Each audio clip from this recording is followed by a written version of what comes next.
Now to the stalemate that could jeopardize the lives of more than 1.5 million Kenyans living with HIV and AIDS. Fears continue to mount among these persons following the tug of war between the government of Kenya and that of the United States of America over a consignment delay at the port of Mombasa. Now, the diplomatic row between the two governments has now seen the USAID fail to approve antiretroviral drugs for distribution, leaving the country staring at an ARV shortage crisis.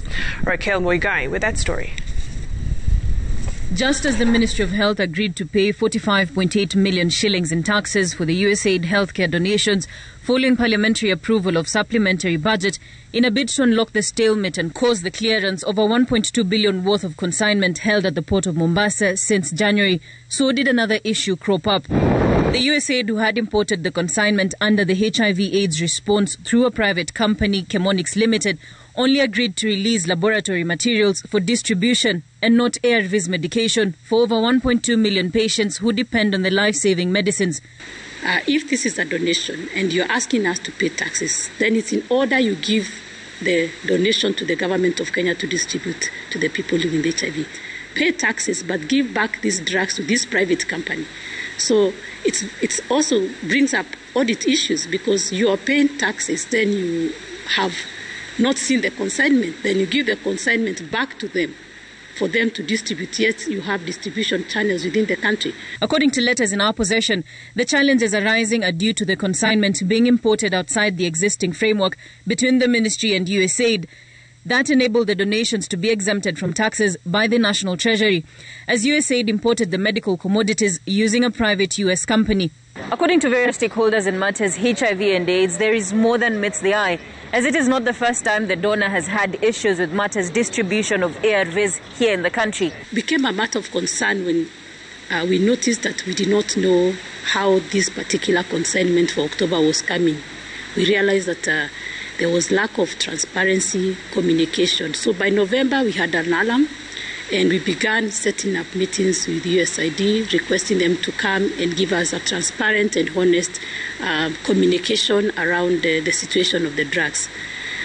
Most of the times, they never turned up for the meeting, and when they did inform us that they had nothing to comment about the drug situation. Despite interventions, the USAID has now introduced new demands asking to be requested to supervise the distribution of the commodities and also be involved in the escort process of the commodities to various target points. The Ministry of Health, in response to USAID, however, states all official donations of medical supplies intended for public health use must be consigned to the beneficiary, who is the government of Kenya or its relevant institutions. The consignment had items including those for viral load monitoring, HIV testing kits, laboratory reagents for diagnosis and monitoring of treatment, and key ARV medicine and TB diagnostic and prevention medications.